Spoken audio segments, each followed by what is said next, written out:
Welcome to LOA Today. I'm Walt. With me today are life coaches Cindy Chavez and Jackie Gates. This is your daily dose of happy. We are so happy you decided to join us today. And today is Manifestation Wednesday. It has been so declared because, well, we had a manifestation today that was pretty cool. So why not give it the name Manifestation Wednesday, right? I like it. I like it. Why not? Works for me. Yeah. So we're going to go with that. But first things first, Jackie, it's good to have you back. Thank you. Yes. Yeah. It's always nice to be missed. You were very missed. No doubt about it. Not that we were not having a good time or feeling good. We were, but, you know. Yeah, no, it was good. I was looking forward to this. So it is very, very nice to be back. And I almost always look forward to this, except today. Today, it was like, am I going to get back in time for this? Oh, it was one of those days. Yeah. Well, there's a whole story that's associated with it. So let me go back a few steps. Now, as you know, Louise started a gardening service and maintenance service business a number of years ago. Actually, she started around 2001, 2002, something like that. And then we started in Connecticut, moved to Virginia, did it in Virginia for a number of years, stopped it, came back to Connecticut in 2014, started up again, and it's been going ever since. Of course, one of the things that happens in that kind of business is you have to cart things around. So we have a van for that, for carrying mulch or, plants or whatever else needs to be delivered. And the van that we have, it's an old Toyota Sienna, not that old, but it's old enough, 2009. And it's gotten beaten up pretty good. I mean, it's gotten a lot of wear. It's still going. I mean, Toyotas don't die. They don't. They last a long time, but it's getting pretty beat up. The other day, I was making a delivery of a wheelbarrow, actually, to a place where the crew were working.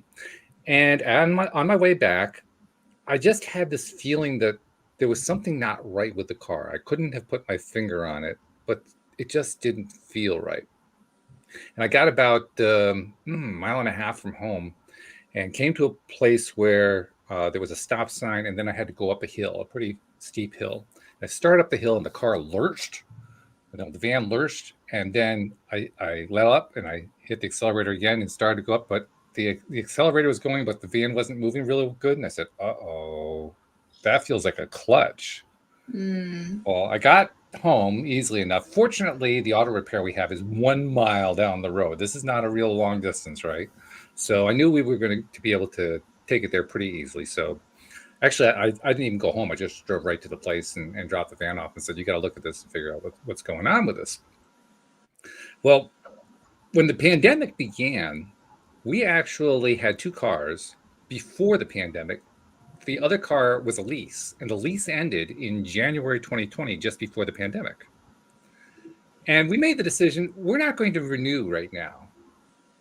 We're going to go with one vehicle for a bit, and there were a number of reasons for it, including the fact that that was the period where I was still working on getting us out of debt. We hadn't been out of debt before. We needed to be out of debt. Well, that's a good way to do it. Cut down on a payment. We didn't really need the second vehicle at that point. So let's just see if we can get through with that one vehicle. And of course, the pandemic comes and we're patting ourselves on the back. Oh, good. We don't have a payment we have to make because of, we got this car that nobody can drive anywhere. No one's going anywhere. We're real happy about that decision. That worked out beautifully. And did help us to pay down the debt till we got out of debt. So that was good. But now we're down to one vehicle, and the one vehicle's in the shop. Like, oh, this isn't a good situation. So we start shopping around. Now, I don't know if you guys know what's been going on with the car market, both new cars and used cars. Cindy's aware. Okay. Yes, with the chips and all, and then all the selling of the rental cars. Yes, exactly. So the bottom line is that there is immense demand for both new and used cars, particularly used cars. In fact, new car dealers are putting used cars out on their showroom because they don't have enough new cars. Wow. Which is really interesting. For America, that's amazing. It is. Right. Yeah, exactly. And the net result is that used car prices have skyrocketed. I mean, they're depending on how old or how new the car is, they're up 3, 5, 7,000, in some cases $10,000 compared to where they were 2 years ago. Wow. So it makes it challenging. Let's put it that way. So we're getting used to what's out there, and what's out there is not all that great. And we kind of set our sights high because we decided, despite the fact that our means are still fairly limited, better than they were, but still a little bit limited, we wanted Lexuses. We want to go for the top end. And if we went to try to buy a new Lexus, forget it. We couldn't possibly do it. But certainly a couple of years ago, we could have bought a very much older used Lexus. So we're looking around at Lexuses, and we're also looking at some other cars too, but mainly Lexuses in the Toyota line in general, because Lexus is part of Toyota. And the stuff that's out there, there are a few that are in fairly nice shape. They're horribly expensive. They're like what you would have paid for a new car a couple of years ago. And we couldn't afford that. We just didn't have the money right now. It's going to come at some point, but right now we don't have it.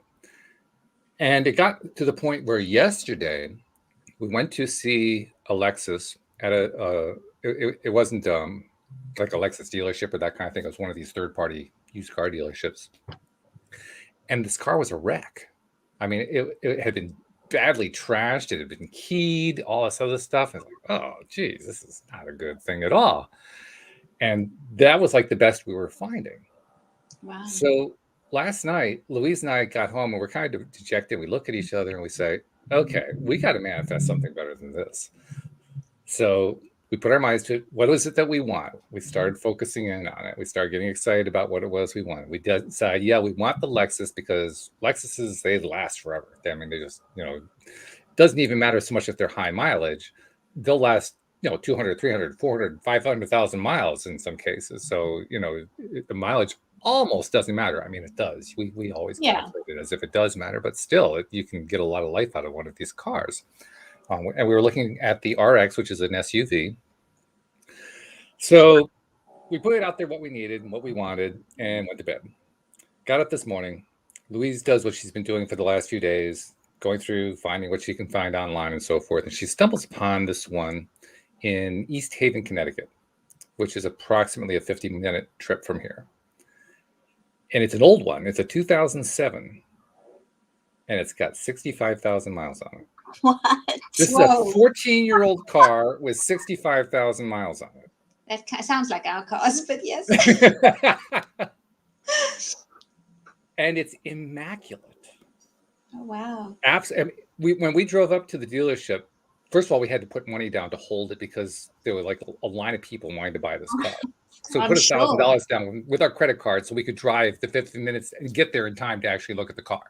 Wow. That's how hot the car market is. That's amazing. We got there and we pulled in next to the car and we said, is that it? Because it looked like a brand new car. Wow. There wasn't a spot on it. There wasn't a scratch. It looked like it had just come off of the factory line. And we said, that can't be it. That's not possible. Well, it was. That was it. And you open up inside. It was like the classic, the car, the old storyline about how it was only driven by a little old lady on Sundays. It was that kind of a car. Right. In fact, and we ended up buying it when we wrote up the bill of sale. When the dealer wrote up the bill of sale, at the top of the bill of sale, he wrote "cream puff" to describe just how special and rare this car was. And we got the cream puff for a very good price in a very bad market. And we're just kind of like blown away that how did we get this? Well, amazing. We got it by intention. Yeah. Yes. And you didn't give up when you hit the crappy bits. Nope, we didn't give up. In fact, not only have we not given up, but we still want to replace the van. We want to get a second one. So I think this time I'm going to go for a Lexus hybrid. I mean, if we can do a Lexus, why not a Lexus hybrid? Why not? Awesome. So, yeah, manifestation stories help. Cool. Yay! Congrats, Really great. on your manifesting. It's fun how these things play out. It really, really is. But tell you when and you know what this is like, when you're in the middle of it. Because yesterday, if you had asked us yesterday, we would have said, "Oh, well, it was one of those days." Yeah, that's the way it felt. And then one day later, boom. I love that you experience the market as it is in the real reality of the market, world, right? And still created your own result. It's like your result doesn't have anything to do with the reality of the market, except having to put money down before you've even seen it. I mean, that is something that we've never had to do before. That is the way things are. But you still got a result that just blew so-called reality away. Now here's the really cool part, because I actually haven't told you the best part of the story. Oh my goodness, it gets better. It gets better. But wait, there is more. This car was sold. What? It was sold yesterday. Wow.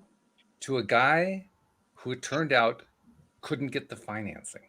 Oh my goodness. Oh, wow. When Louise called, he had just returned the car. Oh my goodness. There was practically going to be a line of people waiting for this thing, but we were the first ones to call. And the guy said, your timing couldn't possibly be better. I was literally just going to get on the phone and start calling a list of people who said they were interested in this car. Wow. So the universe opened up and created an opportunity with a car that was perfect for us that didn't exist yesterday. Right. This is not. That's why I sent you to look at the crapshoot, because it had to keep you distracted. It did a very good job too, I might add. This is not as big of a deal, but it reminds me of the same thing. I had a client, or I have a client that always has her session with me on the same day, same time, same day, same bat channel. And just because of some things going on in schedules, one of that next day didn't get booked, and someone else swooped in and booked it. Mm-hmm. Like it had been booked for a while. And so we moved our regular session to a different time and day. Wasn't her favorite, but she was fine with it. It was just for that 1 week. Well, I get an email from the other person that had booked that spot that they needed to change it. And so I did. We changed it and rescheduled it. And then I went ahead and sent an email. I thought, well, I want to go ahead and send an email to my client and say, just in case the usual spot has opened up, if you want it. If not, we're still good on the other day. But I just thought I'd offer it because it just got opened.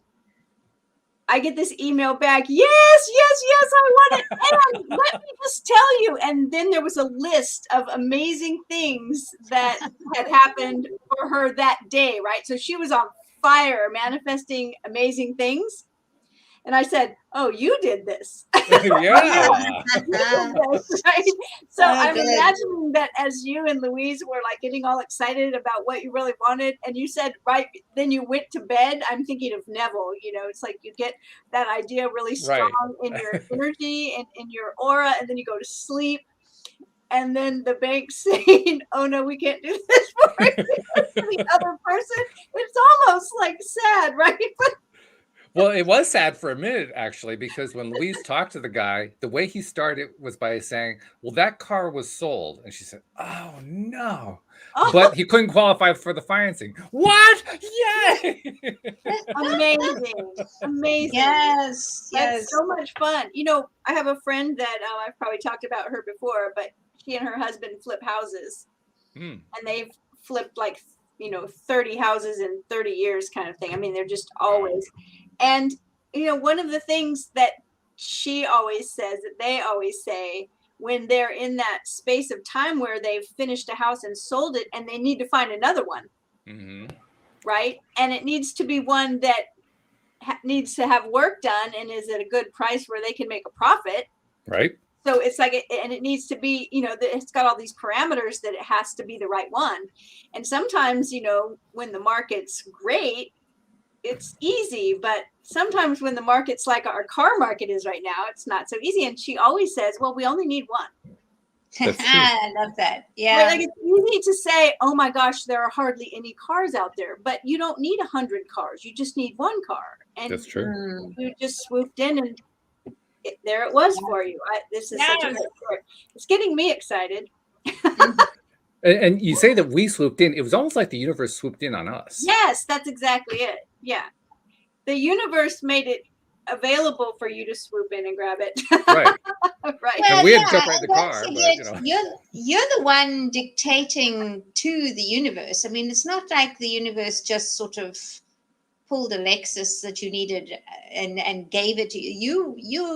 Your focus and your intention and your refusing to give up on what you wanted is what made it possible.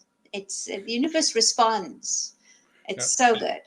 I also have to say it one more time. But wait, there's more. No, there's more? Seriously? There's more to this story. Because remember, this whole thing got started because the van had to go into the shop. Yes. So went into the shop and they start inspecting it and testing it and so forth. And they can't find anything wrong with it. Wow. No, a clutch is like $1,000 to $1,500 repair. If it's a transmission, that's like a $4,000 or $5,000 repair. At that point, it's probably more than the van is worth. So it's not worth doing. And they get back to us and saying, we can't find anything wrong. We've been trying to reproduce it. And we can't reproduce it. Wow. So we ended up driving the van to East Haven to get the Lexus. I love it. And to make matters even more interesting, when we got out on the road together on the trip down there, we came to a place where there was a stop. We had to get going again, and it did again so that Louise could tell what was going on. Mm-hmm. So the symptom is still there. Whatever this is very much in its earliest stages. Mm. So here's the interesting thing about it. If we can kind of nurse that van along until we find a car for me too, we can probably use that as a trade and probably get a pretty good value on it. Absolutely. And get rid of it before it actually falls apart. Yes, before it costs you anything. That's right. Well. Yeah. Yes. Love it. It's bang, win, bang, win, bang, win. This is like win after win after win. I like this. Yes. Yeah. This is how life is supposed to be. That's the exact phrase that was in my mind. That's the way life is supposed to be. That's precisely the way life is supposed to be. Yeah. Or you can say things like, this is how life is for me now. And it is. Well, that's one of the comments that I made with Louise when we were in the dealership, waiting for them to finish up the paperwork. I said, we have just entered the next phase. We have gone up a level. Yes. Actually, we've gone up probably 2 levels in terms of what we're expecting now. Because, I mean, this thing is just, it's a Lexus. It's loaded. It's got everything that you could possibly want and things you hadn't even thought about. And that's the level that we're now moving into, where everything is just, it's the cream of the crop. Of course. I love it. And those expectations will just bring in more. Exactly. So I'm very excited. That's fantastic. So you should be. That's really very, very cool. Love it. Yeah. And I'm glad you've got it here because it's now recorded forevermore. That's right. Yes. To revisit it. Jacqui says, yay, leveling up. I love it. Leveling up for sure. Yeah, absolutely. That's what it is. It's fun too because we talk about this kind of thing all the time here on the show, of course. How manifestations that happen, how to improve situations when they aren't playing out the way you want them to, acting as if the Jacqui Gates approach, what to do with the relationships, what Cindy does with her clientele. We talk about it all the time, but it's one of those things that becomes much more real when you go through it. Mm-hmm. And that reality is a reinforcement mechanism. Yes, it is. It is. And it also, it reinforces all the things that that you had as academics, and now it's embodied. It's different. Right. Yeah, it is different. It's a difference between knowing and learning. So it's so very cool. And of course, that next time you're manifesting something and you hit the wobbly bit where it's like, really, this is what I'm getting when I asked for this and I've got a junk piece of whatever it is, then you'll go, oh, that means that what I'm getting is like probably tomorrow. So, Right. So, yeah. I'm going to bring this up just because you both know, because you both had your human design chart read by me. It was a lot of fun.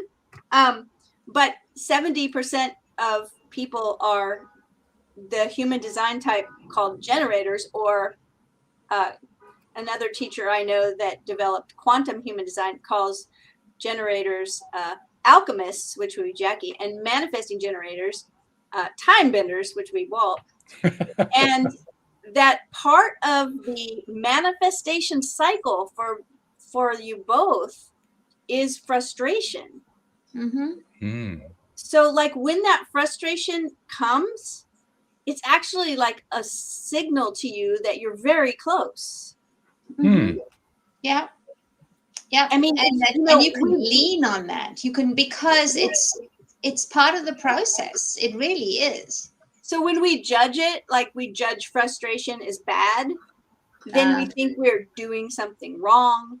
And we think, but when we look at it as, oh, this is part of the process, you know, it's like when you're cooking and you're waiting for the water to boil, and then the water, you know, it finally gets there. It's like, that's kind of this. It's like the frustration happens and the energy is there, and then it's because it's so close, and then it happens. And so if you can look at that frustration when, you know, when the one car you go to see has been keyed and is a pile of junk, and it's like, oh my gosh, are you kidding me? Like, we drove out here to see this. When you get that frustration, if you can see it as we are getting very close, then it doesn't feel so uncomfortable in your body to be frustrated, right? It's like, true, because it's just a feeling. It's just there's always just a feeling. There's also a term, I believe it's an Esther Hicks term, but I'm not sure, of vibrational whiplash. But what I like to see it as is it's the field checking in that what you've been saying you want, you actually want. And so it'll say, okay, you've been saying you want the snazzy new Lexus, you want this and whatnot, and then it presented you with something that wasn't what you wanted, to check that you would knuckle down and dial back into what you actually wanted. And I see this so many times, you know, with identity, when you're becoming a version of you that you would like to experience life as, which in your case is somebody who has this car, there will always, just before you get there, be a moment where who you have been is really, really tempting. It's and not really tempting, but just in your face. Like, it's like, this is it's not that you would have, it's not that you would have bought a keyed piece of junk and stuff, but the fact that it showed up in your awareness is like, you could get this for cheap if you want to settle. You know, if you're willing to settle and buy into the reality of how things are, in inverted commas, how things are, then here's an option for you. And you didn't. You two went home and said, no, we're getting excited about this. We're getting excited about this identity of us in a fabulous new Lexus. And there we go.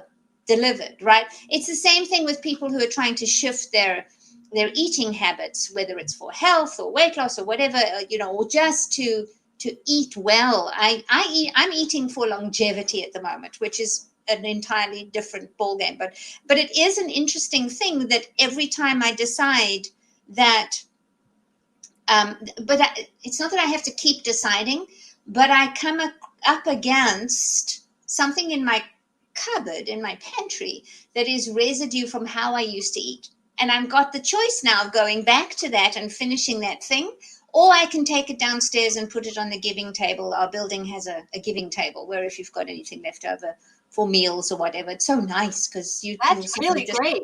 It's so cool. And sometimes we'll have unopened food, but sometimes they'll send a little note and say, there's leftover bread or something, you know, half a loaf of fresh baked bread. I'm not going to finish it. It's on the giving table, and everybody sort of races downstairs. But you can always do that. You can go back and just go, okay, I'll just have this one more cookie. It's just one cookie. It'll be fine. But it's actually not so much a test, but a question to say, is this what you really want? You've been imprinting it on the field. You've been asking the universe. You've been setting it up. You've been intending. And this is like the last piece to say, are you sure? Because you can have what you've always had if you want. That's what we're used to giving you.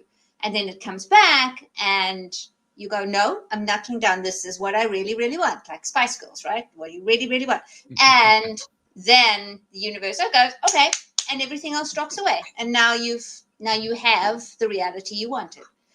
I always call it the field test. But I know for myself as a generator, that frustration with when what was keeps showing up and I can't shift fast enough. In theater terms, it's that adage that if you have a crappy dress rehearsal, you'll have a really good opening night. Well, you can have a whole week of crappy dress rehearsals, and you just got to keep leaning on the fact that it'll give you a good opening night. And so the temptation to bail at that point, because you guys could very easily have bought in to the reality of the market and said, you know what, let's just get the van fixed. We'll do this later when the market's better.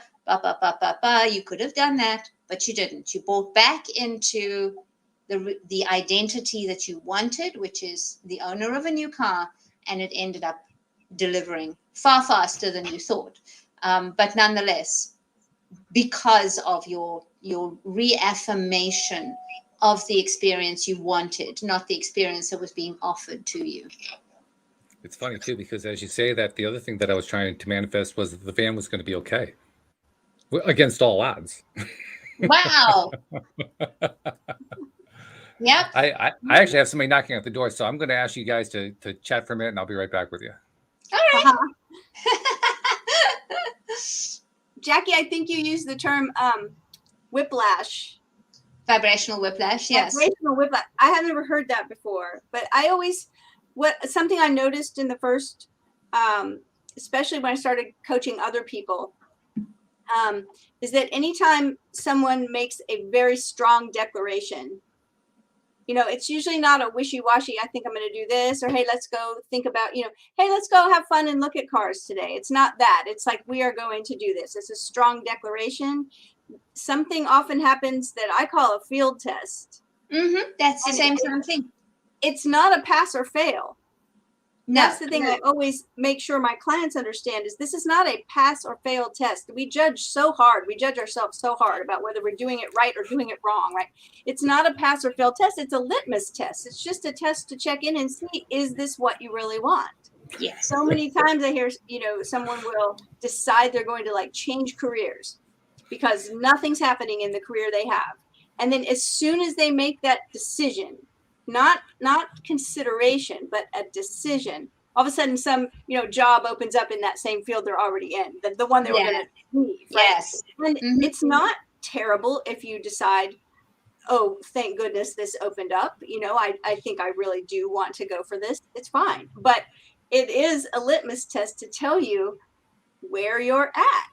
Mm-hmm. How hot or cold are you about this thing that you're declaring, right? And it's like, it happens a lot. Yeah, it does. I tell my clients all the time that momentum creates resistance. You don't have resistance if you're not moving. You don't have resistance if you're not doing anything. Yeah. Right? So momentum means that you're moving, and it's part of the process. The resistance is, I wrote a blog post a while ago called Resistance is Fertile, not futile, fertile. Because, it's, in LOA circles, we tend to make resistance be a problem, but it's only a problem if you decide it is. If you say it's going, if your resistance has information for you, or in the way I look at it, it's proof of momentum. Then it's like, oh, yeah, obviously this is going exactly as it's meant to. Yeah. That's really good. That's good. Yeah. By the way, I got to tell you this. This is funny because here we are. As usual, we're talking about law of attraction. We're talking about conscious creation, which is basically a spiritual / physical conversation.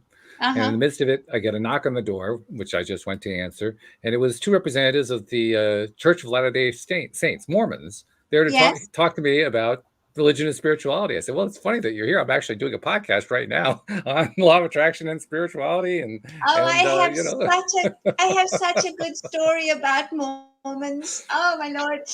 When I was in South Africa, So firstly, my American accent, I have never done. Well, my American accent is possible if I'm not in America, right? I've love that. never been. It's the one big sort of gaping hole in my theater expertise is that it doesn't matter where on the planet I start in an accent, I will end up in Wales.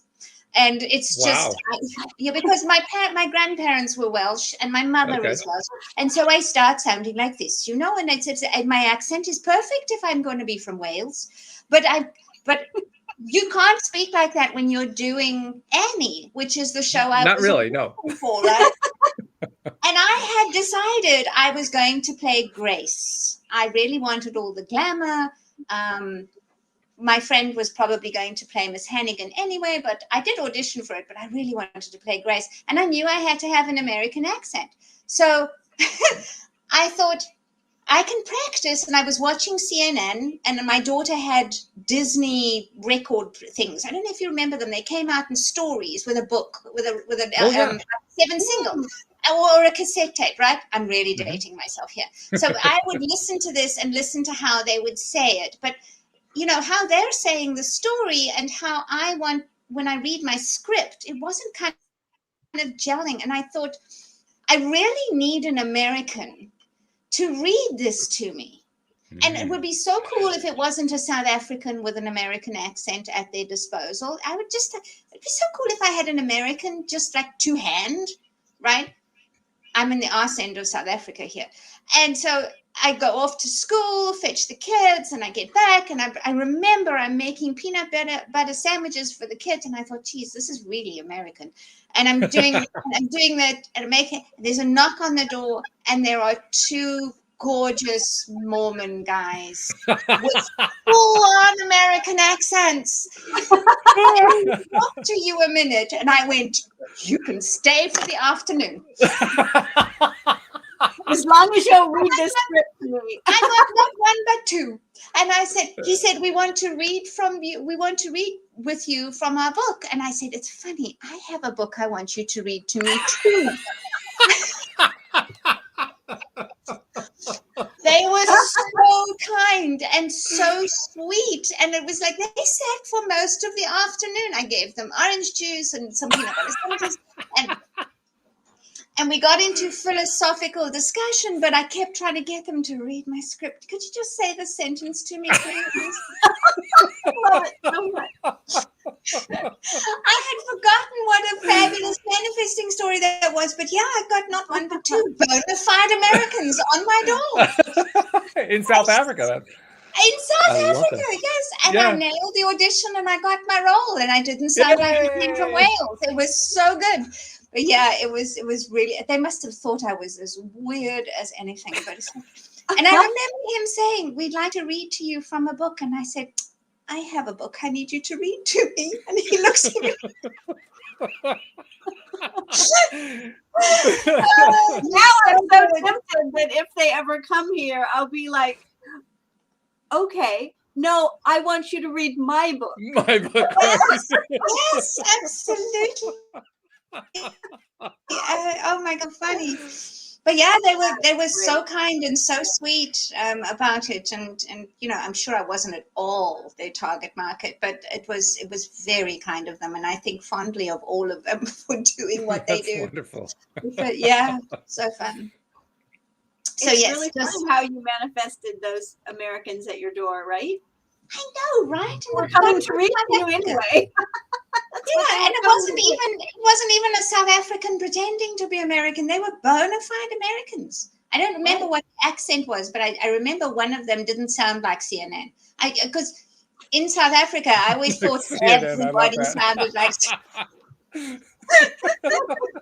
But I had no idea that the dialects, they are dialects, that the accents are so distinct in different parts of the country. I mean, and then when we got the job here in the States, we decided we would research Minnesota, right? Because that's where we were going. We knew we were coming to Minnesota.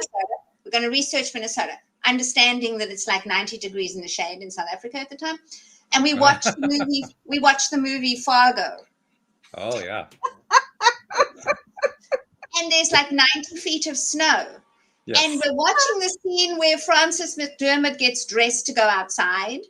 And she's putting on this layer and then another layer and then there's another layer and another layer. And I'm saying to Malcolm, I'm sure that's just Hollywood. I'm sure they're just like...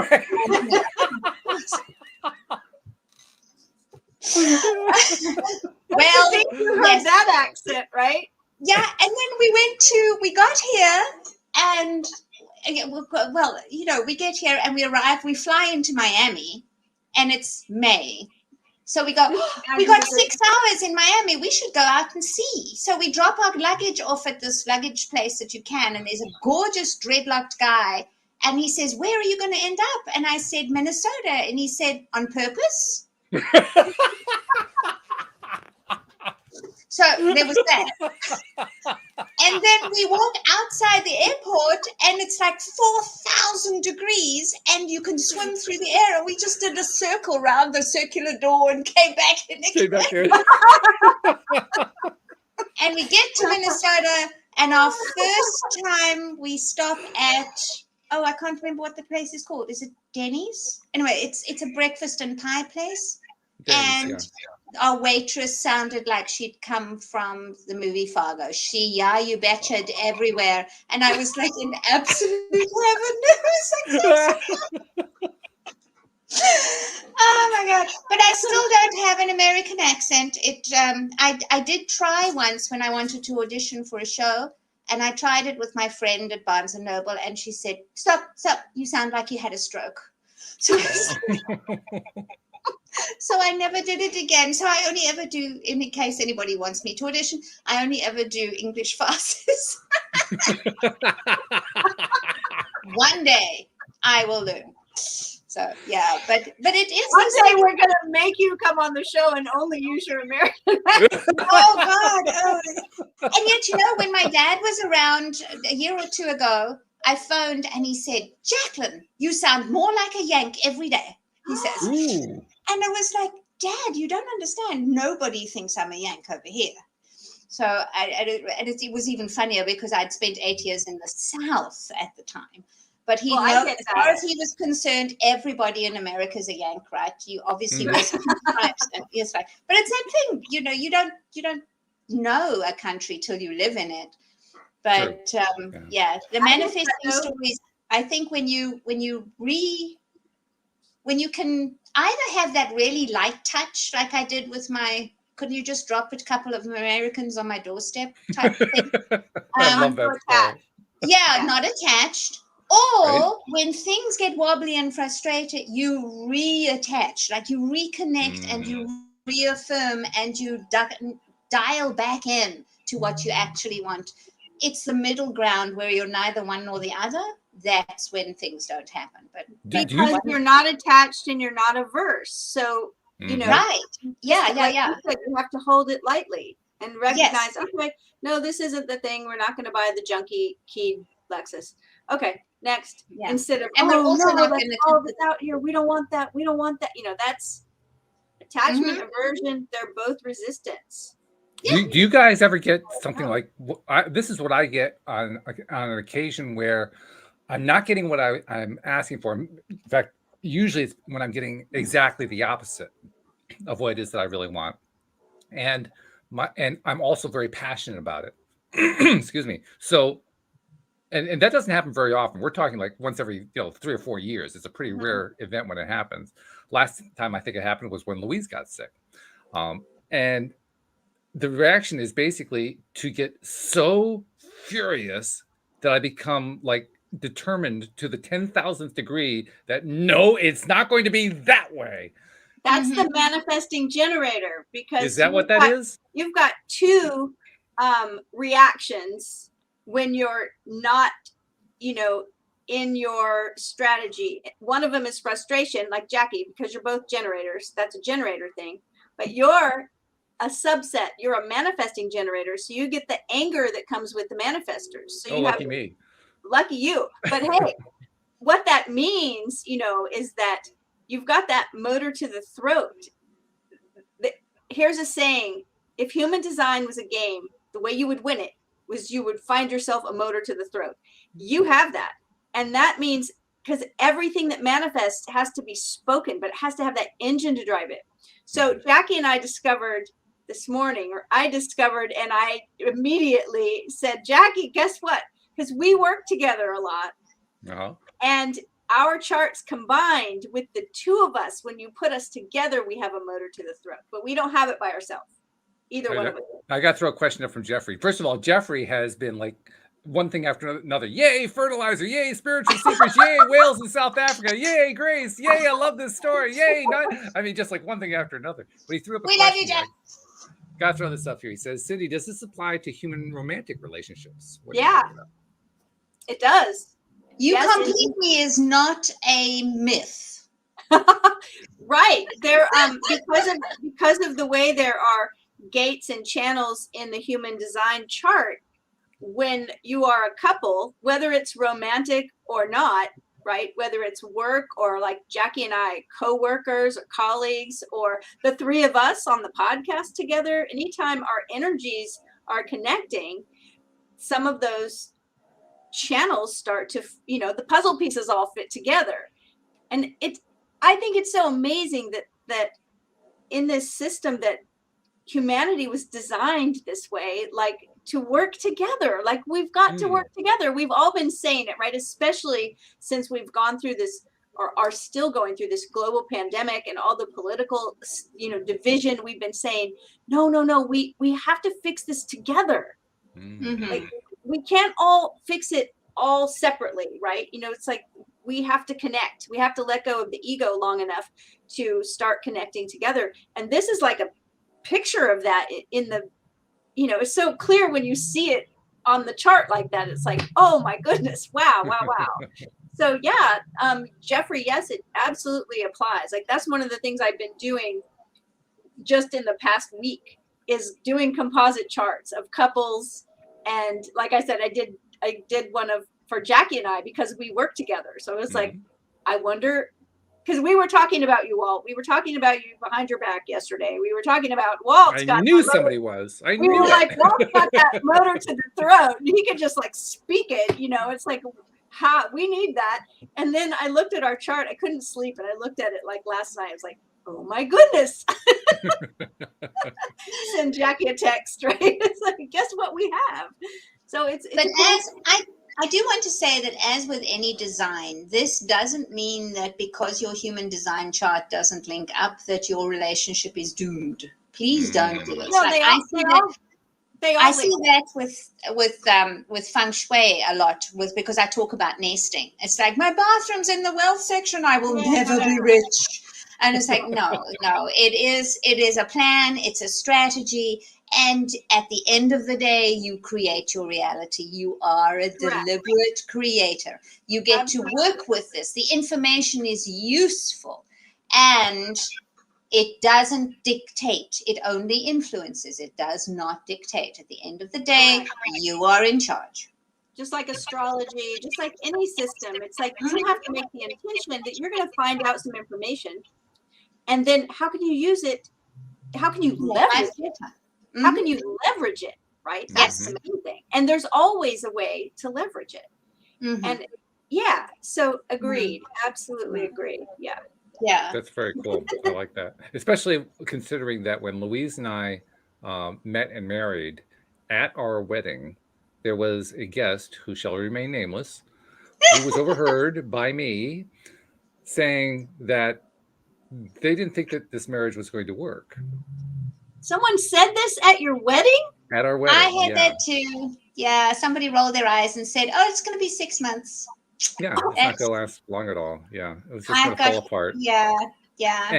And even there was somebody within family circles, again, who I won't name, who told us that, or told me anyway, that it wasn't going to work because our astrological sun signs were going to be at odds with each other.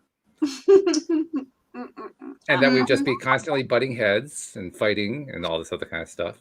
And I smiled. I said, and I just ignored it. I just refused to pay any.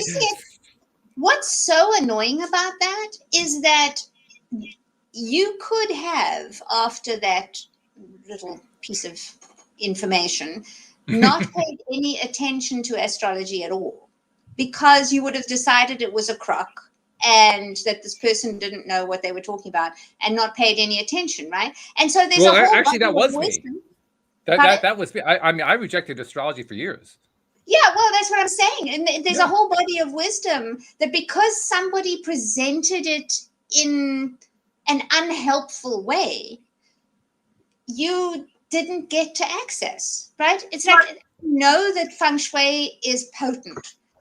And I know that there are people who preach doom and gloom. It's like they'll say to me, I'm a quadruple Libra. And they say, oh, I bet you never make up your mind. It's like, honey, jeez. I may take a while because all options are available, but do not underestimate me. And but what about the flip side? If he would have said, oh, really? And then focused on that one little piece of information. Oh, these two sometimes butt heads. And then immediately you have an argument or something and you say, oh my gosh, they were right. And then because you're focusing on it, you just blow that up. I mean, it's like, and it's so much more information. Yeah.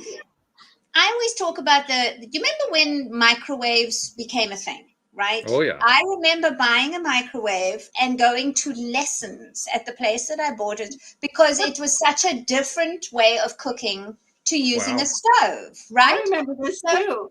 Yeah, and you had to read the manual, and it was like, really, it only 30 seconds to do this, and round dishes were better than square dishes. Do not try and boil an egg. All these kind of things. So you know, they had all these things, but I remember the horror stories about having a microwave in the house. There were a lot of people who were very concerned that you had such a space age piece of technology in the house, and you know, I remember all sorts of things. But some guy, the urban legend was that some guy in our corner convenience store took the door off because he didn't want to keep opening and closing the door, and then cooked his hand because he kept turning it on in the microwave.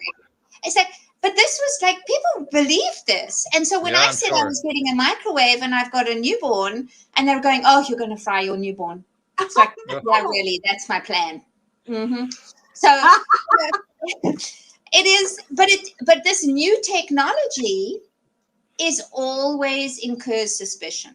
Always. So when we have something that is not mainstream, it will incur suspicion. And I think that we do ourselves a disservice by firstly listening to the first person that tells us something, and then also, you know, just being so trite about it.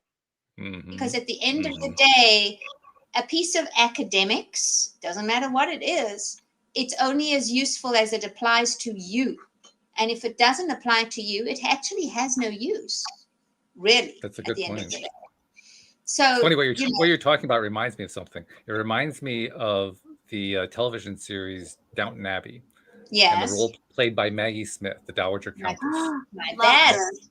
Love her. Of course, so many good stories start with the Dowager Countess, right? Yes. But I honestly think that Gillian wrote the whole show for Maggie just because, you know, he knew he could give her the best lines. But that's another story. Anyway, in this one particular scene, the Dowager Countess has been exposed to electric lighting for the first time. And she walks into the room and she's holding her fan up in front of her eyes to block the light that's coming in because it's so bright. And she's asked if she is being put off by how bright the light is. She says, no, I'm so concerned about the vapors, because the rumor at the time was if you had electric light, there were these electrical vapors that would poison the room. Oh my gosh. Yeah. And it's, there's so much, right? And it is just, and there's also pieces. So when we were in South Africa, we would watch the movies with American teenagers spending 3/4 of a day on the phone. My daughter thought that was a brilliant idea. However, in South Africa, you pay for phone calls by the minute. Oh, yeah. It's not free. And I didn't realize that American phone calls, local phone calls, were free. I didn't know that at the time. Of course, this is before cell phones. I didn't know it was free. I just thought that all parents had gobs of money, and this was part of what they. So my daughter took this thing and said, to be a teenager means to spend all the time on the phone.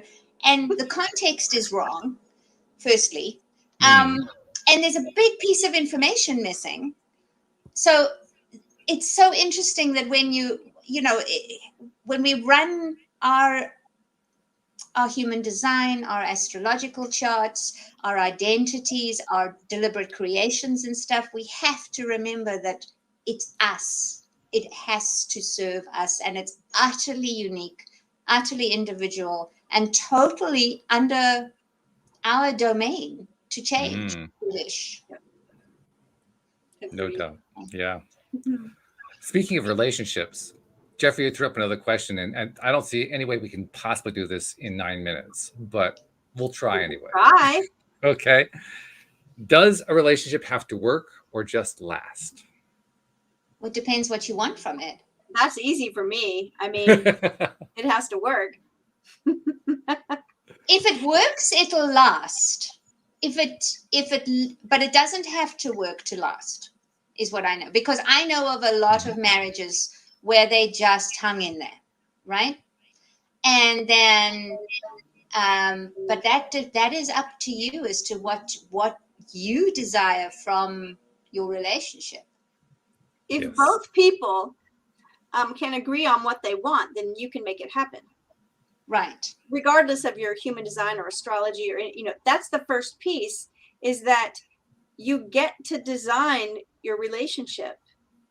And when a relationship is not working because there's some irreconcilable difference, then you're free to let go of it.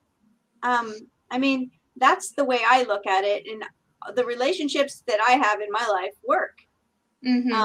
Because if it's not working, then it's not really doing anyone any good, right? Although I will say that many times, the relationships that feel like they're not working, they can be for us a way that we can grow ourselves, right?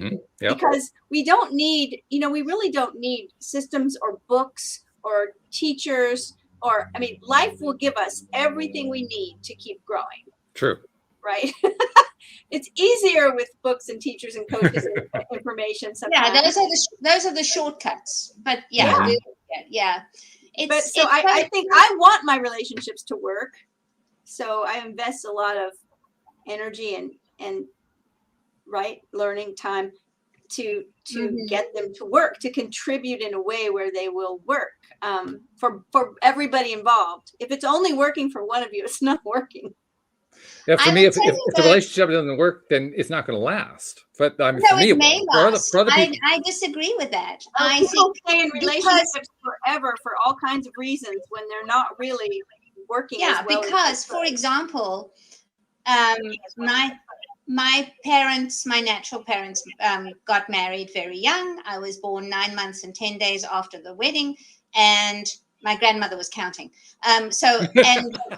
And there was the understanding is that the marriage had to last, right? It was a Catholic marriage. You till death do us part.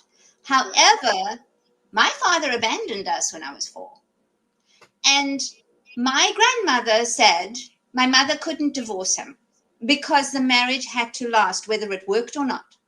The relationship, the marriage had to last, and she chose to have a relationship that worked and broke up the one that that wasn't working. Because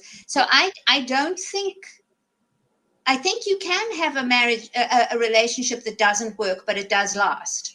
It's not good for you, but I think that's possible. But you get to choose whether it lasts or not, and choose to make it work or not. You can also decide not to make it work.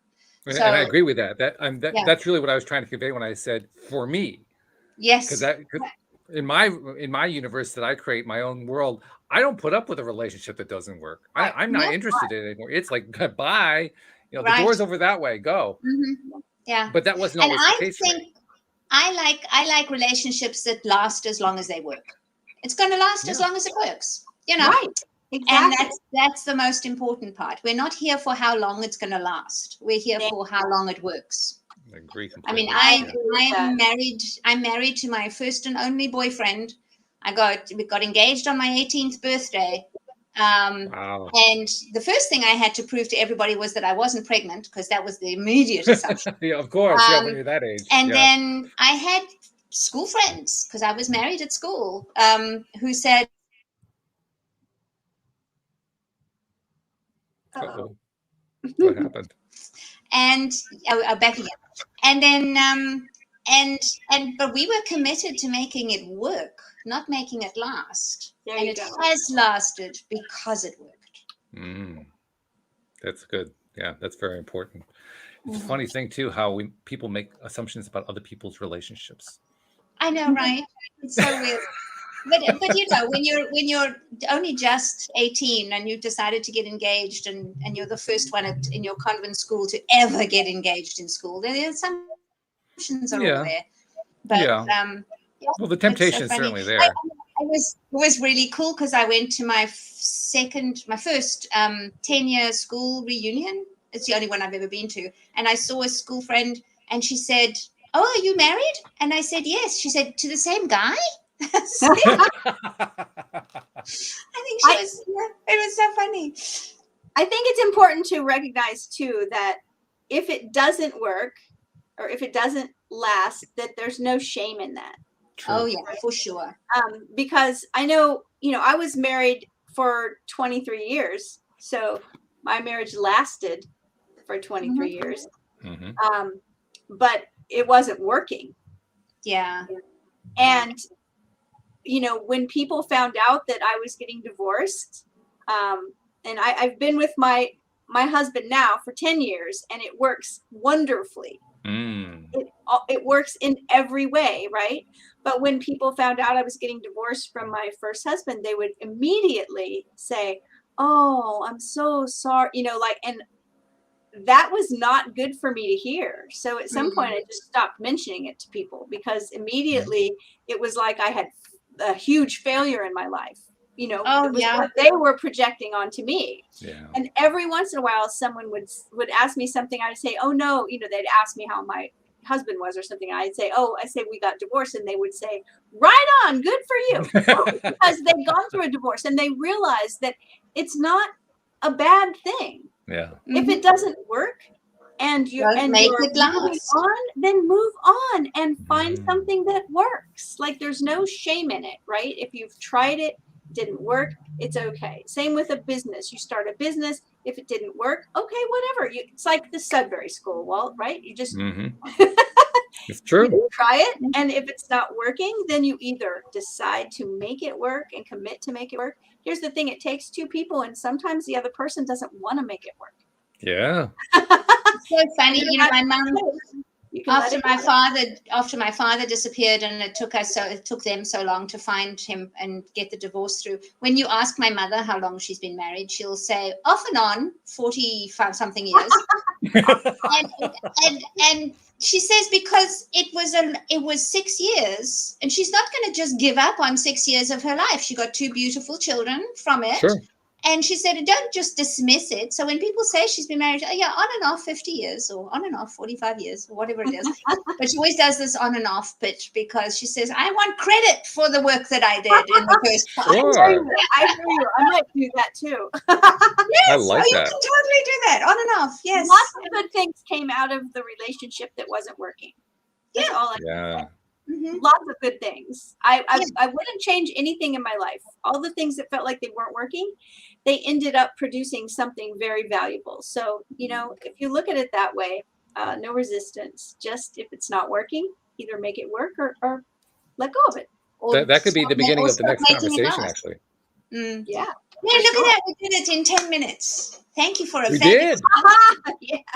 Bravo to us. Whoa. I know, right? Okay. Yeah. I'm impressed. All right. Well, this has been Come great. to I LA love this today, story. and we'll sort out your life in 10 minutes. I'm telling you, this is something amazing. But I love the stories today. I love the story I love the story that you told. I mean, these are great stories. They're wonderful. Yes, I think stories are the best thing. Well, we've heard it on the interwebs that this is the best show in the week. So we've got to live up to that. Well, hey, the bar has been raised. Let's leave it there. I like that. It has. Right. Yes. Okay. Well, thank you very much. And thank you especially to podcast listeners everywhere. We will see you all next time here on LOA Today. Goodbye, everybody. Bye, everyone.